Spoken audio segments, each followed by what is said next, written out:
The Galactic Council's emergency klaxons wailed across 17 star systems simultaneously.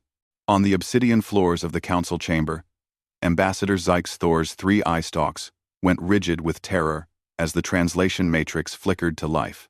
Alert. Human phrase, hold my beer, detected.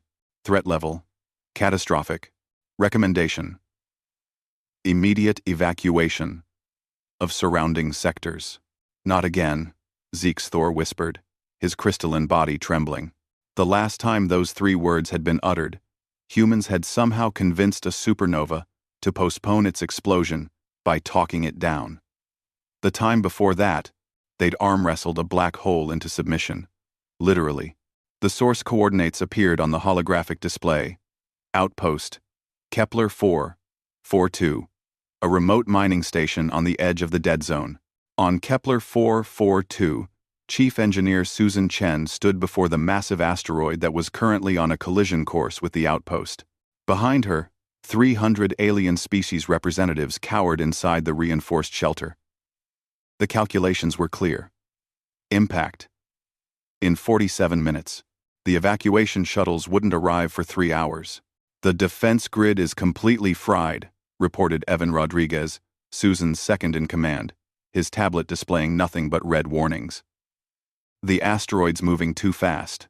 Even if we had power, we couldn't redirect it. Susan stared at the approaching rock through the observatory window. It was roughly the size of Manhattan, spinning lazily through space like a cosmic executioner taking its time.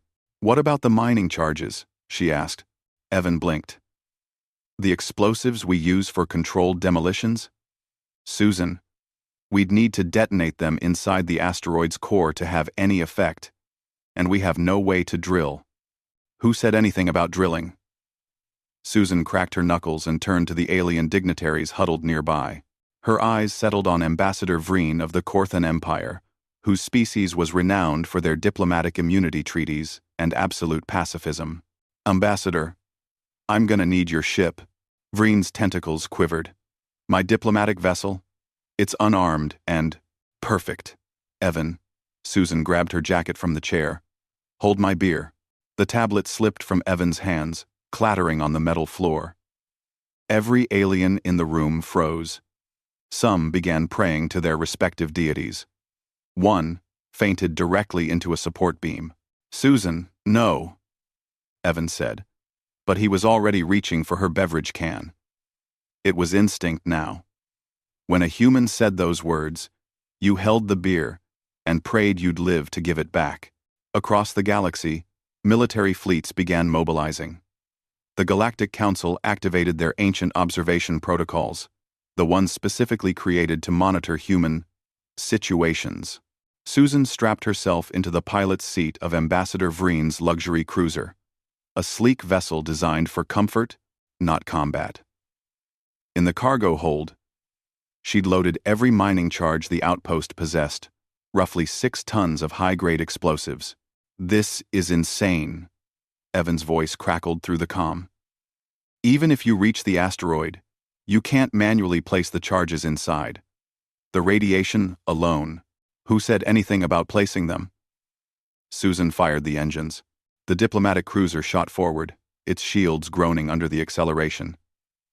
Susan aimed straight for the asteroid, her fingers dancing across the controls.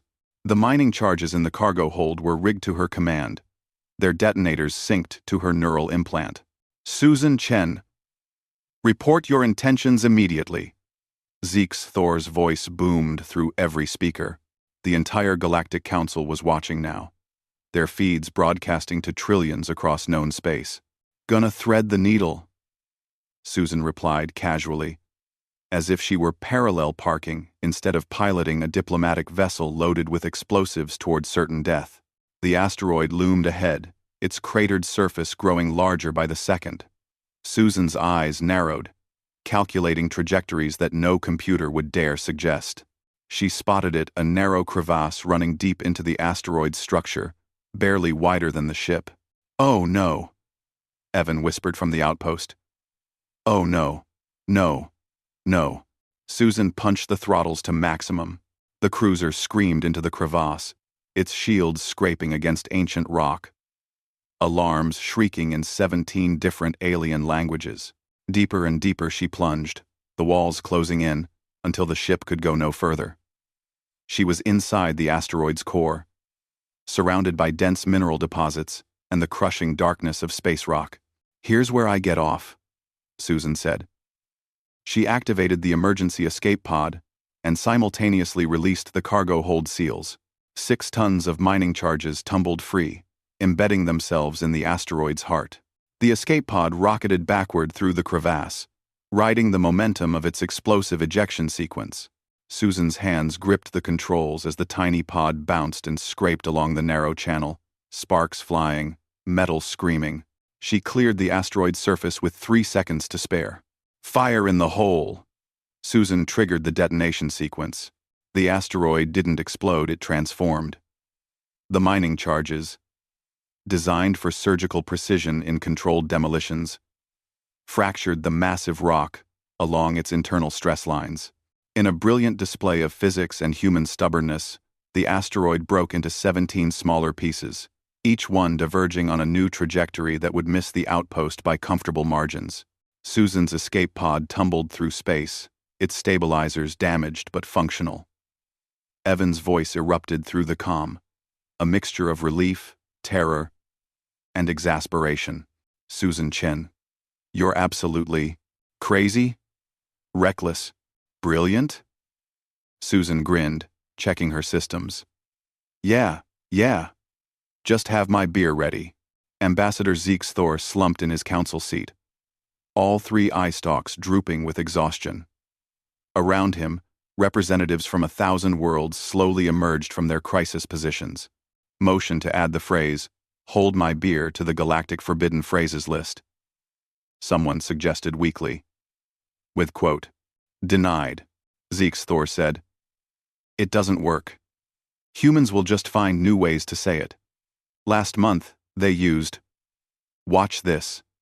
The month before, I have an idea." He pulled up the threat assessment algorithms, watching them recalibrate. The galaxy had learned a fundamental truth.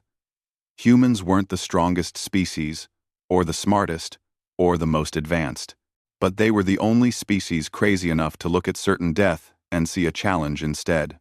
And that, Thor reflected as Susan's escape pod docked safely with the outpost, was precisely why humanity had earned both the galaxy's terror and its grudging respect. Evan handed Susan her beer the moment she stepped through the airlock. It was still cold. "Good man," she said, taking a long drink. "Now, about that black hole we detected in Sector 7. Evan's face went pale. Somewhere in the distance, the galaxy's threat alert systems began warming up again.